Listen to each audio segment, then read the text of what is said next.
A disquieting sensation, like a whisper on the edge of hearing, a flicker in the periphery of vision. It's the uncanny feeling of being watched, not by another, but by another you. This is the ancient haunting, the presence of the double, the doppelganger. It's a shadow cast by our own selves, a spectral twin that dogs our steps, a constant, silent companion.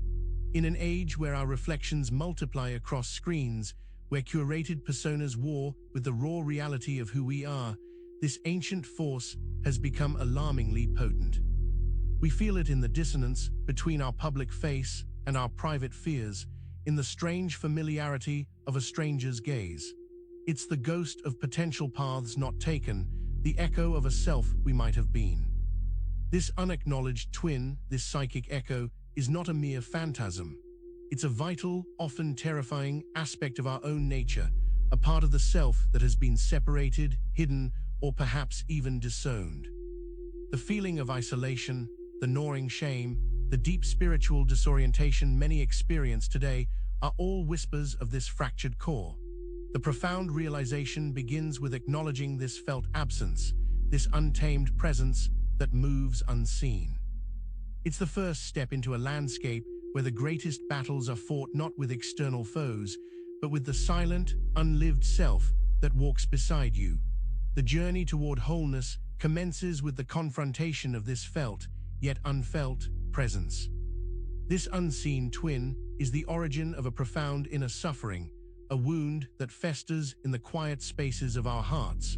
But how does this spectral presence manifest, and what ancient myths speak to its elusive form? In the next section, we begin to trace the contours of this haunting through the myth of Narcissus. The air hung heavy, thick with the scent of water lilies and unspoken longing. Beside a pool so still, it seemed to hold the breath of the world, Narcissus knelt. His eyes, pools of dark water themselves, widened, then stared. There on the surface was a face, a perfect image, undeniably his own, yet other. He saw beauty, of course. His own exquisite form, captured with an artifice nature could not replicate. But in that instant, something shifted. It wasn't just admiration that filled him. It was a dawning, terrifying recognition. This wasn't merely a reflection. It was an encounter with a separateness, a primal awareness of another self. This was the first recognition of the double, the shadow-given form, the mirror speaking a truth that was both intimate and alien. Narcissus, lost in the allure of his own image, failed to see that the face staring back was the beginning of an impossible dialogue, a love affair with the self that would ultimately consume him. He reached out, his fingers breaking the perfect stillness. The ripples distorted the beloved face, a fleeting cruelty that brought a pang of loss. In that shattered reflection, the myth of Narcissus reveals a profound truth. In gazing too deeply into the eyes of the other, we may find ourselves staring into a mirrored tomb. This myth of self-absorption is tied to a nascent understanding of the twin self. But the nature of this duality goes deeper, exploring the profound tension between two brothers. In the next section, we delve into the story of Castor and Pollux and the immortal split of self and shadow. And real quick, make sure to subscribe and hit the notification bell for more videos. Now let's get started. The clang of bronze, the roar of the crowd, the dust rising on the battlefield, these were the sounds of their lives. Castor, the mortal warrior, fierce and proud, his life tethered to the earth and its inevitable decay. Beside him, Pollux, the immortal, his lineage divine, his strength a gift from the gods, his existence unbound by time. They were brothers, inseparable in life, yet fundamentally apart. One lived under the shadow of death, the other basked in eternal light. This primal divergence, this fundamental split between the ephemeral and the eternal, between the grounded and the transcendent, defined their very beings. When Castor fell, his blood staining the Spartan earth, Pollux was consumed by a grief that transcended even his immortal nature. He begged, he pleaded, he offered his own immortality, a desperate act to reclaim the missing piece of himself. And in that moment, a cosmic bargain was struck. Zeus, moved by their bond, offered a solution that acknowledged their inherent separation while attempting to bridge it. For part of each day, they would live again together, united in the heavens as the constellation Gemini. A testament to their inseparable bond and a perpetual reminder of their fundamental otherness. The story of the twins is a mythic dance between union and separation, a timeless depiction of how even the closest souls can embody distinct halves of existence. It highlights the persistent tension between our grounded, mortal selves and our immortal, aspirational potentials. The echoes of this celestial pairing resonate through our own spiritual quests, posing a question about our own divine and mortal natures. We now turn to a deeply spiritual interpretation, exploring Christian esotericism and the shadow of the second Adam. In the hushed gravitas of ancient texts, a whisper emerges, not of a single creation, but of a profound duality. It speaks of Adam, the first man, fashioned from the dust of the earth, a being of singular purpose.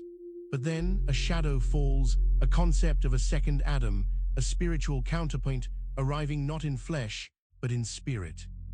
This isn't a simple retelling of scripture, it's an unveiling of a deeply embedded cosmic principle.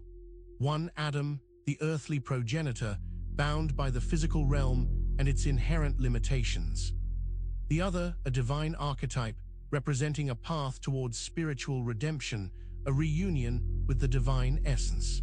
The tension between these two figures creates a profound internal landscape. It's the conflict between our base, material existence and our yearning for spiritual transcendence.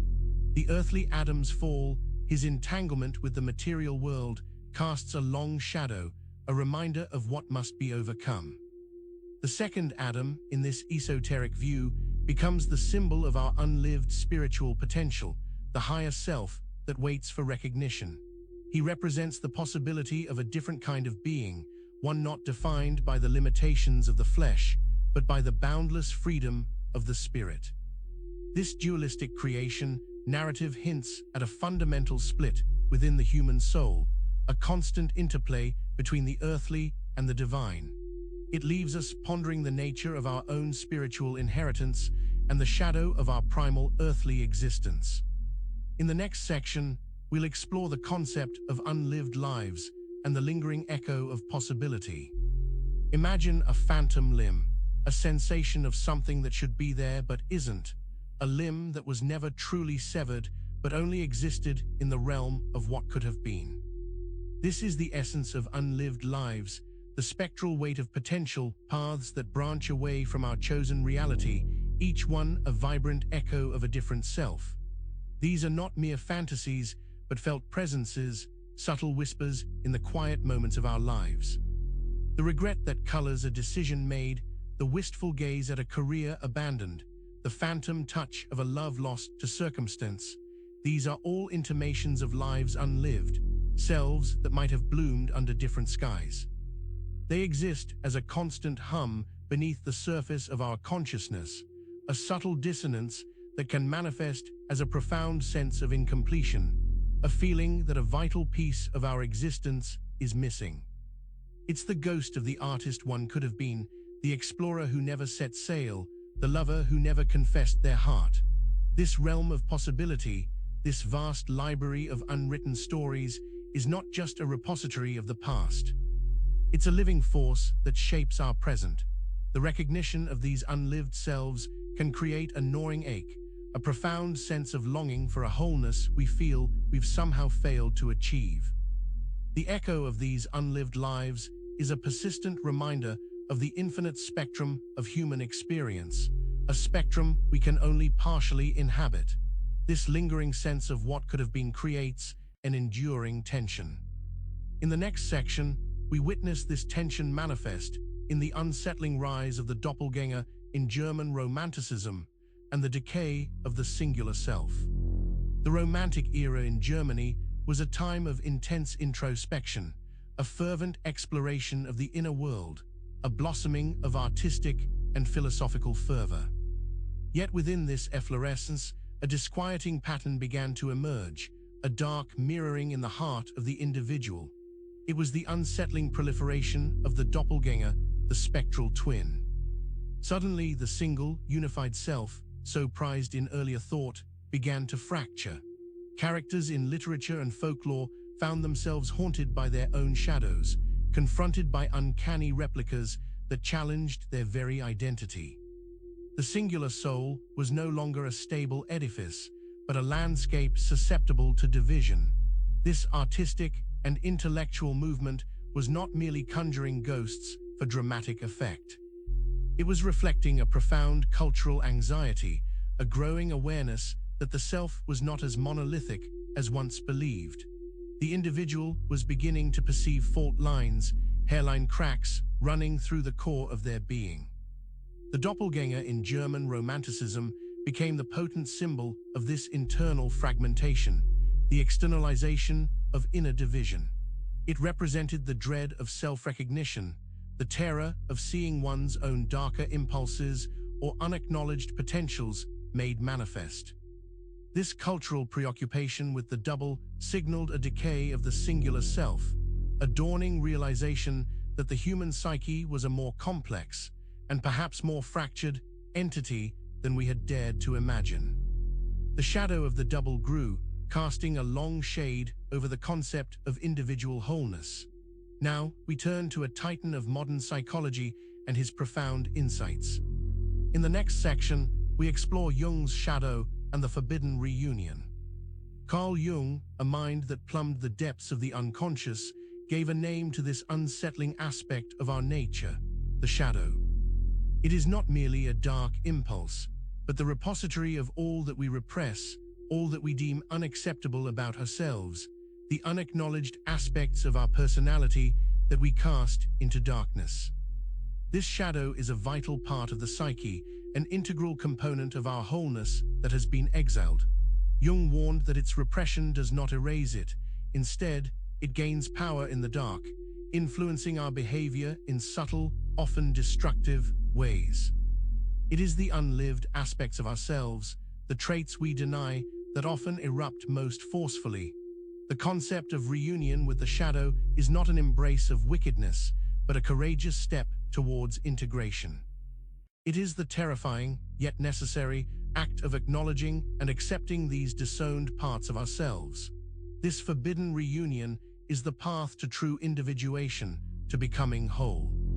To deny the shadow is to live a life of perpetual internal conflict, a constant battle against a part of oneself. It is to feel haunted by a phantom that carries the energy and potential of our unlived lives. This forced separation creates a profound inner suffering. The work of Jung illuminates the necessity of confronting this hidden twin. Yet, the very architecture of human society, particularly its grand ambitions, can symbolize this fragmentation. In the next section, we examine the Tower of Babel as a potent symbol of this fractured identity. Imagine a singular ambition, a monumental endeavor to touch the heavens, a collective surge of human will direct it upwards. The Tower of Babel, a story etched in the primordial memory of humanity, represents this potent, unified drive, but it is a unity that is destined to shatter. The narrative tells of a single language, a shared understanding that allowed for unprecedented cooperation. This homogeneity, however, breeds a dangerous hubris, a sense that humanity, united, can overcome any divine or natural barrier. It is a vision of absolute oneness, a dangerous overreach. Then comes the shattering. The divine intervention, the confusion of tongues, the scattering of peoples. What was once a singular voice becomes a cacophony of misunderstanding. The grand project collapses, not from lack of will, but from the fragmentation of its very foundation. Language and, by extension, shared identity. The Tower of Babel, in its profound symbolism, speaks to the inherent danger of absolute uniformity and the inevitable consequence of divine or natural forces creating division. It is a myth that foreshadows the modern condition, where our singular identities can be shattered by forces beyond our control. This ancient symbol of division resonates deeply with our modern experience of fragmented selves. It suggests that our collective and individual identities are fragile constructions, susceptible to dispersion. But this theme of fractured identity is also intimately tied to how we perceive reality itself. In the next section, we explore the mirror as a solar prison, where light offers no true depth, and delve into how mere sight can become the greatest veil. The mirror, a seemingly simple object, holds a profound and often deceptive power. It offers a perfect replica, a flawless surface that captures light and renders an image with absolute fidelity. We gaze into it, seeking confirmation, seeking self-recognition, yet what we often find is a gilded cage. This is the solar prison, where light, the very medium of vision, becomes a barrier rather than a gateway to understanding. The mirror reflects the outward form, the superficial shell, but it offers no entry into the inner substanced depths of the soul that lie beneath. It is a brilliant surface that holds us captive. We recognize ourselves, yes, but only the self that is illuminated, the self that is presented to the external world. The complexities, the hidden fears, the unacknowledged desires all remain unseen, trapped beyond the reflective boundary. The mirror's perfection becomes a veil, obscuring the true nature of what it shows. This reliance on external reflection, on the superficial image, can stunt our inner growth. We become accustomed to seeing only the surface, mistaking polished veneer for genuine substance. The light that beams from the mirror, rather than illuminating, can blind us to the deeper truths of our own being. The mirror thus becomes a metaphor for how our perception, focused on the immediate and visible, can trap us within a superficial understanding of ourselves and the world. But this entrapment raises questions about how we navigate reality, especially when confronted with forces that seem designed to mislead. In our next section, we will investigate the trickster figure, the cosmic error code that challenges our perceived order. He arrives unannounced, a jester in the court of cosmic order, a mischievous force that delights in chaos. The trickster, a figure woven into the fabric of global mythologies, is not simply a bad actor. He is a fundamental anomaly, a living paradox, a cosmic error code that exposes the flaws in our carefully constructed realities. With a twinkle in his eye and a skip in his step, the trickster undermines established norms, mocks hierarchies, and disrupts the predictable flow of life. He embodies the unexpected, the absurd, and the profoundly inconvenient truths that we would rather ignore. He is the glitch in the grand design. His actions, though often seemingly malicious or foolish, serve a higher, if often bewildering, purpose. By sowing confusion, by breaking down rigid structures, the trickster forces us to question our assumptions, to re-examine the systems we've built, and to confront the fragility of our perceived order. He is the primal force of change, the agent of disruption that prevents stagnation. Without the trickster's intervention, the universe and our own psyches would risk becoming too rigid, too predictable, too divorced from the wild, untamed currents of existence. He is the wild card, the unpredictable variable. The trickster's presence is a constant reminder that reality is not as stable or as logical as we believe. He shatters our illusions of control and predictability. This disruptive energy finds a particularly potent outlet in the modern age. In the next section, we turn our attention to how the digital persona and the rise of the fragmented psyche self become the ultimate playground for this ancient archetype. The digital realm offers a boundless canvas, a space where identity can be endlessly sculpted. Here, we craft personas, curate our lives, and present polished versions of ourselves to an unseen audience.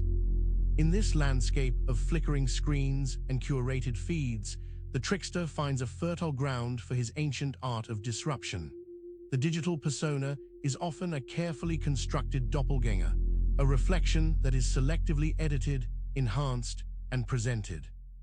It is the self designed for public consumption, a carefully rendered image that may bear little resemblance to the complex, often messy, reality of our inner lives. This constant act of self-construction and presentation leads to a fragmentation of the psyche.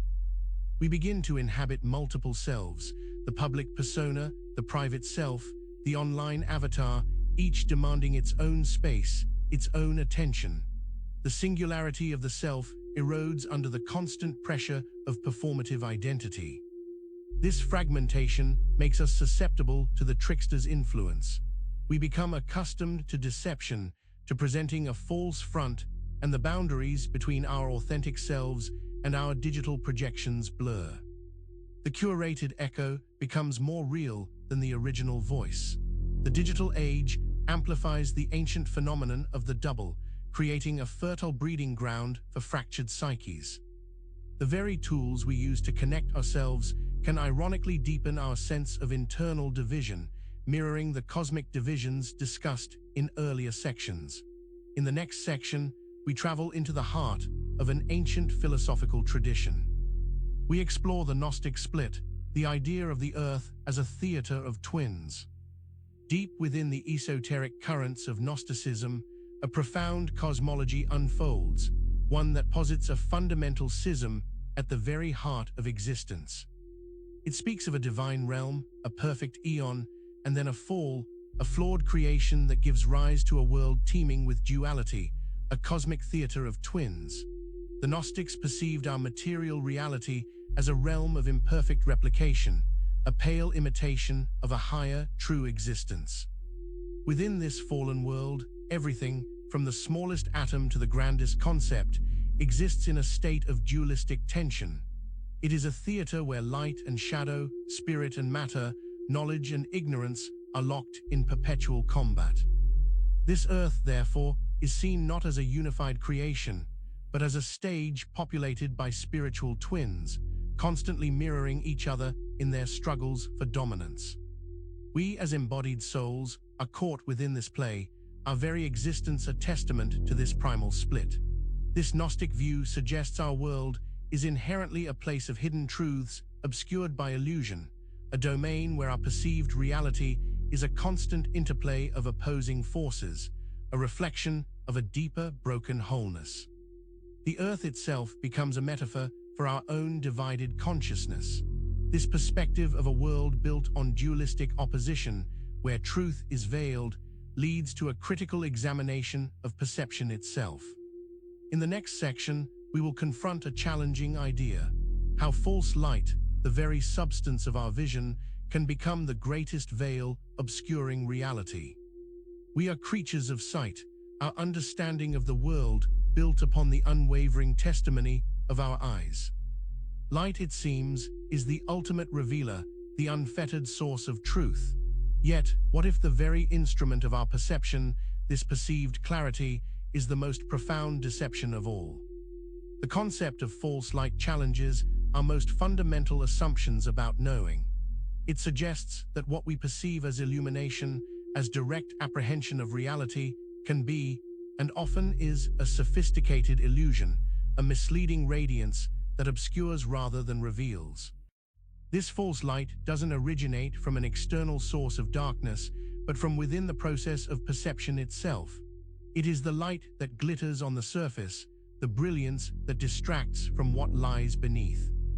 It is the trap of the immediate, the visible, the seemingly undeniable. When we mistake this superficial illumination for true understanding, we become imprisoned by it. We mistake the reflection for the object, the echo for the voice. The veil is not the absence of light, but the presence of a misleading, self-satisfied radiance that prevents us from seeking deeper, more authentic forms of knowing. The danger of false light is that it convinces us we have seen, that we have understood, when in reality we have merely been dazzled. This illusion of sight is deeply intertwined with our journey toward wholeness. In the next section, we will explore how the doppelganger acts as a threshold guardian, a gatekeeper to the arduous path of individuation. The path to selfhood is rarely a straight line. It is a winding, often treacherous, ascent, and at its most critical junctures stand figures of immense power, guardians of passage. The doppelganger, our spectral twin, emerges not as an adversary to be vanquished, but as a profound threshold guardian, a gatekeeper to the arduous journey of individuation. This twin self, this reflection of all that we repress and all that we could become, stands at the crossroads of our inner world. To deny the doppelganger is to remain forever barred from entering the deeper chambers of the self. To acknowledge and engage with this estranged aspect is to earn passage. The confrontation with the doppelganger is not an easy one.